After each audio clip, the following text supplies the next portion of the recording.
a video on using up ways you can use up old bread instead of throwing it away or making bread and butter pudding, which you know. So this is my way of making breadcrumb stroke croutons. I've got some. This is the oil from sun-dried tomatoes. Of course, I don't like waste, so I'm always going to save the oil from something like that, and it'll always come in useful. So it's fine. It's got a nice flavour. It's probably something like vegetable oil or sunflower oil, so it's okay to fry. So a little bit of oil, and then you chopped up breadcrumbs in there, and we're going to gently fry them. They'll get a little bit of colour. They'll take on some of the flavour of the oil, and they'll soak up the oil as well. We might have to add a little bit more oil, but we'll do that when we get to it. And then they'll dry out further. They're still a little bit, as you can, it's still relatively fresh bread. But the cooking process will dry them out, and then they'll keep in a jar for a really long time. Different ways of doing breadcrumbs. This is my preferred method. I just find it a little bit more versatile. Because you're making essentially bread croutons, you can use them as croutons, which will go into soups and salads. They're also a little nice little late night snack, and also if you want to use them as the topping for something, you can simply take the croutons, smash them with a rolling pin or anything that you've got to hand, and then sprinkle them over things. So I just find this way a little bit more versatile, rather than, and you don't need to keep them in the freezer. They can just sit in a jar in the cupboard and be there ready to use.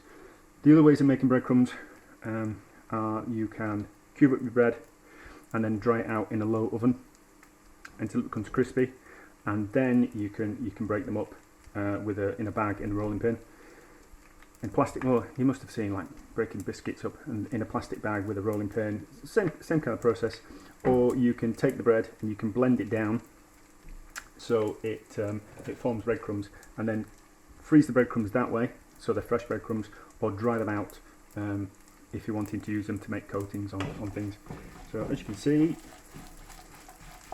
starting to fry, getting a little bit of colour. And that smells really nice. I'd always recommend that if you get oil from sun-dried tomatoes or anything that's been marinated and there's a little bit of oil with it, it's full of flavour and it can be used for so many things. You just put it in a separate jar and make sure there's no vegetable debris, just the pure oil. Put it in a jar, keep it in the cupboard, and it's there for you to use with anything else. Really good in dressings, or as an extra ingredient. Has loads of flavour to it. Just, I wouldn't know why you'd ever throw it away. So they're coming up crispy, kind of quite nice. We'll carry on doing those slowly. But here you can see some that I've already done. Take a few out. See how crispy they are. What happens is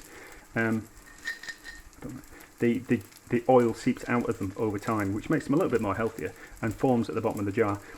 Once again, that oil can be used again for something else. Loads of flavour to it, and obviously the ones at the bottom are saturated and delicious with the oil at the bottom. But as you can see, nice and crispy, nice decent size. It's sourdough bread, so it tastes wonderful anyway. I'm not sure I'd buy cheap bread anymore. Certainly not when I can just simply make my own bread out of just flour and water and salt and a starter.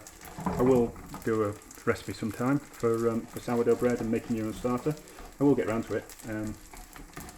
It's a fun thing to do, like most things. Well, I find it fun. Not everyone's going to do it. Just turn it slightly down. So the idea is that we want to cook it and dry them out to get rid of any moisture. Moisture in things is what turns things off. So bacteria need food, air, sunlight, and liquid to survive. So if you take any one of those things away, bacteria won't live.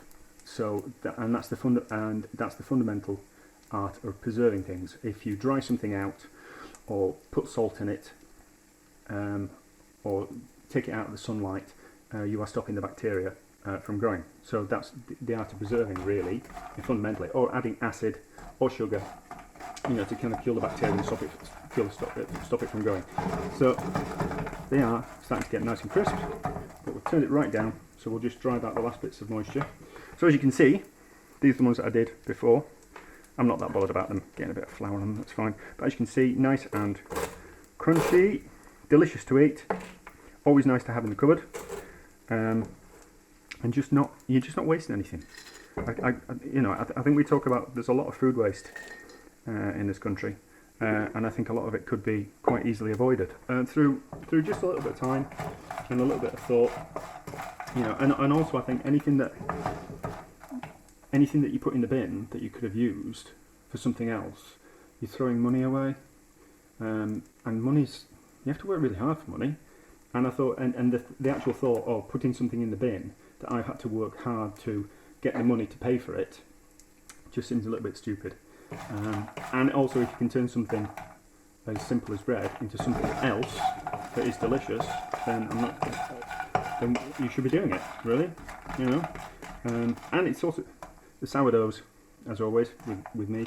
The sourdoughs, it's a bit of a faff to make. So I want to get these, and it's my time that I've invested in that, and I want to use it as much as I can. So those are nice and crisp. Ran out of storage on my phone, so I had to faff around. Not sure I was probably ranting about not wanting to put things in the bin, because anything you put in the bin that could use something else is basically throwing money away, and I work really hard for what I earn. So I want to make it go as far as possible, and if I can make something tasty at the same time, it's a win-win. So these are, you can hear, nice and crunchy. I have tested one.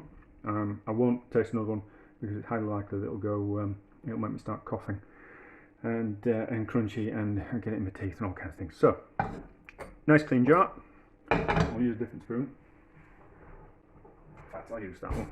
There's no point making washing up. So as I showed with all the croutons, when you put them in the jar, the oil will seep down to the bottom, and then you can use that oil in something else. It's because you cooked it on a low heat. It's not going to burn the oil. If you ever start burning oil when you're cooking things, then you really need to throw it away, because it just won't taste very nice. But if you're gently frying things, it will be fine. I wouldn't use the best quality olive oil to do anything like that. It's a waste of money, and all you're really going to do is burn off the flavour. So just a cheap olive oil, or oil that you get from sun-dried tomatoes or something like that, is perfect. Failing that, a good quality vegetable oil or sunflower oil does fine as well. But anyway, that's what I do with the leftover breadcrumbs.